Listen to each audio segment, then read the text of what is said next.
Winter training can be so tough, so hard. If the distance isn't enough and the sort of miles you're logging isn't enough, then certainly here in the UK, to get out on those dark, cold, wet nights when it's late and you've been at work all day is tough. So it's about 11 o'clock at night right now. I'm 2 hours into a 3-hour run.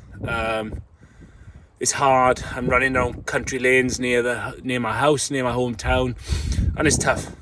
But strategies that I try to employ is I try to limit the late night runs I do to no more than one a week.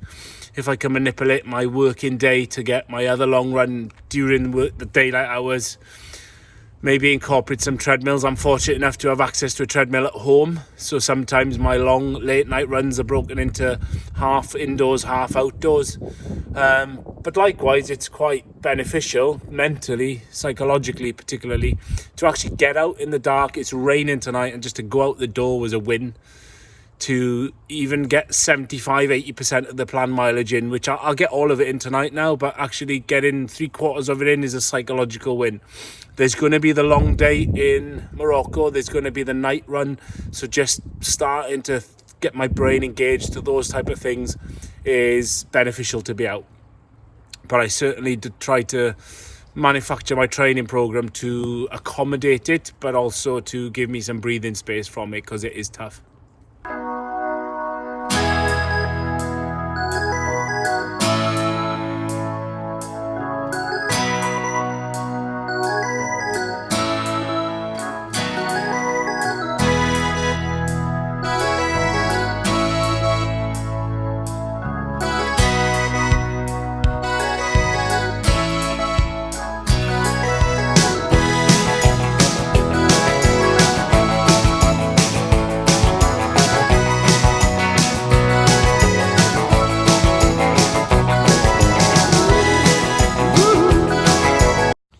The use of ski poles in ultra running is quite controversial. Lots of for and against arguments. Now, they're not a cheat, a replacement or a substitute for those hard yards, the strength building, the base building fitness early in the season. But at 4 months into my MdS program, now on my big hill days, I'm starting to use them for 2 reasons. 1, they help me stay upright, power up those hills when I'm walking. It keeps my average speed up, but it allows me to stay tall and efficient through my lung and my chest capacity and my diaphragm to help me be more efficient. I try not to double up and stay in this position. But also, it's about controlling the controllables in a race like MdS. What could go wrong? What can I do to affect it? Now, the risk reward for me taking them and not needing them outweighs not taking them in case of injury. The terrain will lend itself to possibilities of injuries, and having these on me as an insurance policy will be very beneficial should I need them to get me across the finish line. Here comes Johnny singing oldies goldies. Big Babalula, baby, what I say. Here comes Johnny singing, I got a woman down in the tunnel trying to make it pay. He got the action, he got the motion. Oh yeah, the boy can play. Dedication, devotion, turning all the nighttime into the day. Do the song about a sweet love and love. They do the song about the night. Really do the walk. So what I'm doing today is a daily total of 24 miles. Now, although that's a spike in my day's training, it doesn't spike my weekly training, which is the key factor. My increments week by week are remaining consistent. But what I'm going to do today is I'm not prepared, my body's not prepared to go out for a 24-mile run. And in fact, that's going to have a detrimental effect on the rest of the training week. So what I'm doing today is 6 miles 4 times. So within a 24-hour period, I'm hitting the road and I'm going to do a 6 miler at the same pace, same consistency, have a few hours off, repeat it, few hours off, repeat, and a few hours repeat. Within those windows of recovery between the runs, I'll get fueled, rested, get to change my clothes, that sort of thing. But the subsequent effect of each time I go back out, it's going to feel harder to get off that sofa and get out and do it again. But generally, I'll find over the next couple of days, it won't have fatigued my system as much as hitting a long 24-mile run. It's like a 4-hour run non-stop, compared to 4 1-hour runs.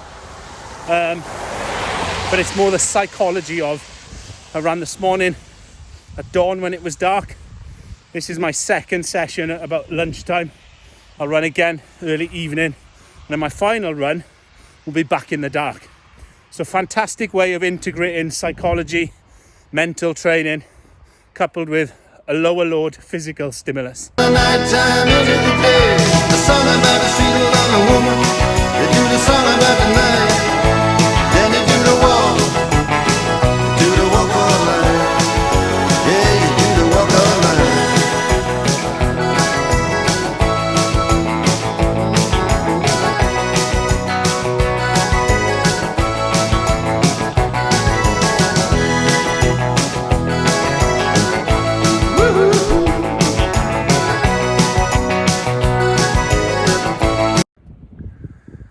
So second day of back-to-back 20 milers finished.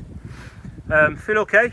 The plan was always to run predominantly yesterday and then do a bit more strategic tactical walk run today, partly because it's part of the race and I'll need to factor in some of that training as I've already been doing. But also, although I've not exceeded my usual weekly mileage this week as part of my program, what I have done is I've exploited the time scale I've got it in. So I've done a big weekend and I've done a lot of miles in 2 days. And although I feel okay, then my body will need to be careful of that and recover next week from that. So I could have run another 20 today, but it just didn't make any sense. There'll be time and a place for that as we move into the new year. So today was just this weekend was a confidence building back-to-back 20s. Legs felt okay, felt a little bit tired towards the end of that, but as I said in one of the previous clips, I'm exactly where I need to be, and I'm feeling good and I'm feeling strong and I'm feeling injury free, most importantly. So I'll factor in my recovery this week. I'll be very careful how I split my runs down into multiple shorter runs this week. There's no need for big runs this week until at least next weekend. You do the walk, yeah, you do the walk all night. You do the walk all night.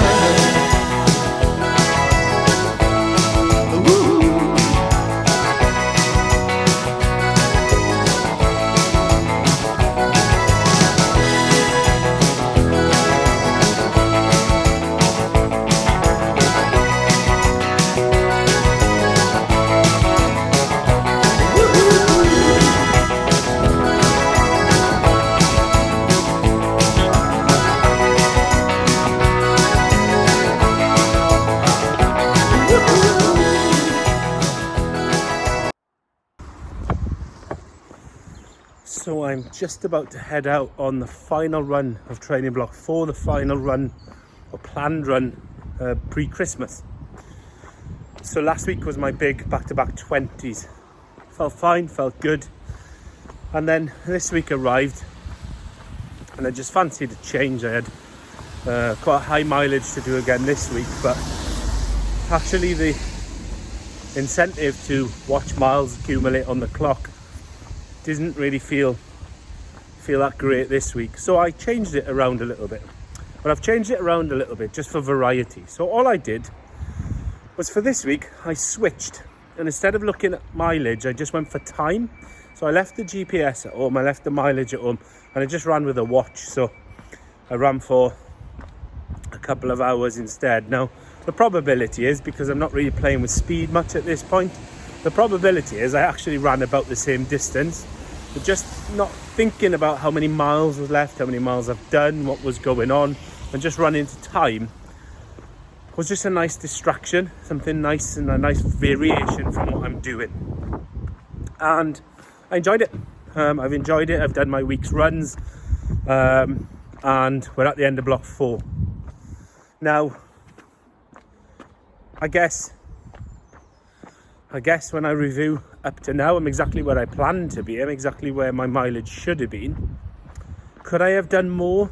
Would I have liked to have done a few more? Potentially.